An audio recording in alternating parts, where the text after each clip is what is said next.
बिस्मिल्लाहिर्रहमानिर्रहीम। अस्सलाम वालेकुम नाज़रीन। फ़िदा दिल आपकी खिदमत में हाज़िर हैं। डेली मैदान के इस प्लेटफॉर्म से हम आपके लिए नई नई ख़बरें भी लाएंगे, मुल्की सतह के ऊपर भी, आलमी जो ख़बरें हैं, जो हालात वाक़यात हैं वो भी, और कोशिश ज़्यादातर यही रहेगी कि लोकल जो इश्यूज़ हैं उस हवाले से भी आपको वक्तन फ़वक्तन आगाह करते रहें। अब एक सूरत हाल खैबर पख्तूनख्वा में ये पैदा हुई है कि जब से पाकिस्तान तहरीक इंसाफ की यहाँ पर हुकूमत आई है, ये मेरा ख़्याल है कि पहली सियासी जमात है कि इसके दौरे हुकूमत में सबसे ज़्यादा मुज़ाहरे हुए हैं। मुख्तलिफ़ तबक़ात ने आकर, सरकारी मुलाज़मीन ने आकर यहाँ पर सड़कों पर एहतजाज किया है, मुज़ाहरे किए हैं। और जब भी हम किसी धरने में, किसी एहतजाज में जाते हैं तो फिर हमें ये सुनने को मिलता है कि एहतजाज का तरीक़ा, धरने का तरीक़ा उन्होंने इमरान ख़ान साहब से सीखा है। अब एक ताज़ा तरीन सूरत हाल ये है कि खैबर पख्तूनख्वा के जो प्राइमरी टीचर्स हैं, प्राइमरी स्कूलों के जो असातिज़ा हैं, वो एहतजाज पर हैं। एहतजाज का उन्होंने ऐलान किया है और अब उन्होंने 6 अक्टूबर से गैर मुअय्यना मुद्दत तक के लिए धरना देने का ऐलान किया है। एप्टा यानी all primary teachers association Khyber Pakhtunkhwa के सदर हैं अज़ीज़ुल्लाह ख़ान, इस हवाले से उन्होंने एक वीडियो पैगाम भी जारी किया है जिसमें वो ऐलान कर रहे हैं कि 6 अक्टूबर से तमाम प्राइमरी स्कूल्स इस सूबे के जो हैं वो बंद कर दिए जाएंगे।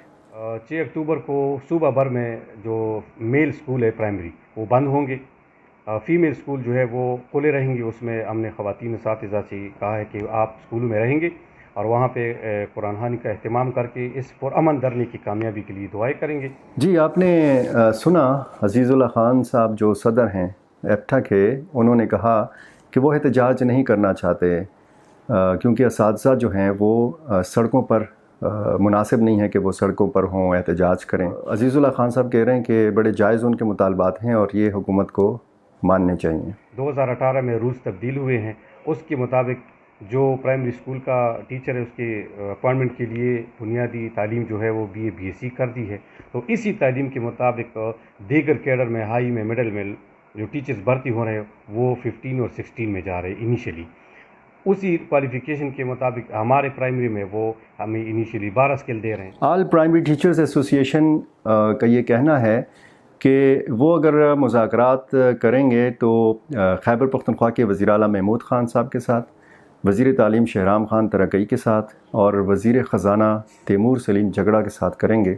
और अगर उनको कोई इत्मीनान बख्श जवाब दे दिया जाता है तब वो सड़क से उठेंगे, वरना बैठे रहेंगे। क्योंकि जब तक हम पेशावर से उठेंगे मुतालिबात के हल के सूरत में, और मुतालिबात के हल का सूरत यही है कि वो CM साहब के ऐलान के बगैर नहीं होगा, क्योंकि वो चीफ एग्जीक्यूटिव और अब इख्तियारात उनके साथ हैं। अब ये सारी सूरत हाल नाज़रीन आप देख रहे हैं कि एक जानिब हम देख रहे हैं कि खैबर पख्तूनख्वा में ख़ुसूसन बच्चों की तालीम काफ़ी हद तक मुतासर हुई है। कोविड से यानी कोरोना से बच्चों का तालीमी हर्ज हुआ है, नुकसान हुआ है। और फिर हालिया सैलाब में हमने देखा कि बहुत सारे तालीमी इदारों को भी नुकसान पहुंचा। बच्चों के स्कूल्स जो हैं काफ़ी सैलाब मुतासरा इलाकों में अभी तक बंद हैं। अब अगर ये 35,000 से ज़्यादा स्कूल भी बंद हो जाएंगे, 40,000 मर्द असातिज़ा जो हैं ये अगर पेशावर आएंगे, यहाँ पर धरना देंगे, तो यहाँ पर तो ज़ाहिर है कि दमादम मस्त कलंदर भी होगा, सूरत हाल भी अजीब व गरीब सी हो जाएगी। और फिर कहा गया है कि जी जो फ़ीमेल प्राइमरी टीचर्स हैं वो तो इस धरने में शिरकत नहीं करेंगी, लेकिन वो अपने स्कूलों में कुरान ख़वानी करेंगी और इस धरने की कामयाबी के लिए दुआएं करेंगी, यानी वो पढ़ाएंगी नहीं। तो लड़कियों की तालीम भी मुतासर होगी। ऑलरेडी इस सूबे का काफ़ी नुकसान हो चुका है। ऑलरेडी जो सरकारी मुलाज़मीन हैं वो जो सूबे की माली सूरत हाल है उस हवाले से परेशान भी हैं। अब अगर इन असातिज़ा के मुतालबात भी सामने आते हैं और इनके मुतालबात अगर मान भी लिए जाते हैं तो ज़ाहिर है कि सूबे पर मज़ीद माली बोझ भी पड़ेगा। अब इस मसले को कैसे टैकल करना है, कैसे हल करना है, सूबाई हुकूमत की ये ज़िम्मेदारी है। और हमारी दुआ है कि ये असातिज़ा मुतमईन होकर वापस जाएं, बल्कि इससे पहले उनके साथ, उनकी क़यादत के साथ मुज़ाकरात किए जाएं ताकि उनको एहतजाज करने की ज़रूरत ही पेश ना आए। ये नौबत ही ना आए कि यहाँ पर सूरत हाल जो है वो कशीदा हो या اگر صورتحال کشیدہ ہوتی ہے وہ تو ظاہر ہے کہ اساتذہ اور جو قانون نافذ کرنے والے ادارے ہیں ان کے مابین ہوگا ممکنہ طور پر، لیکن جو سب سے تشویشناک بات ہے وہ یہ ہے کہ بچوں کی تعلیم متاثر ہوگی، اور ان بچوں کی جو سرکاری تعلیمی اداروں میں پڑھ رہے ہیں۔ سرکاری تعلیمی اداروں میں جو نظام تعلیم ہے، جو ہماری تعلیم کی صورتحال ہے، وہ آپ اچھی طرح جانتے ہیں کہ کس حد تک خراب ہے، اور حالیہ جو ہم نے پشاور بورڈ کے، مردان بورڈ کے، دیگر جو تعلیمی بورڈز ہیں ان کے نتائج سے بھی ہمیں پتہ چلتا ہے کہ سرکاری تعلیمی اداروں کو بہت زیادہ توجہ دینے کی ضرورت ہے۔ بہت شکریہ۔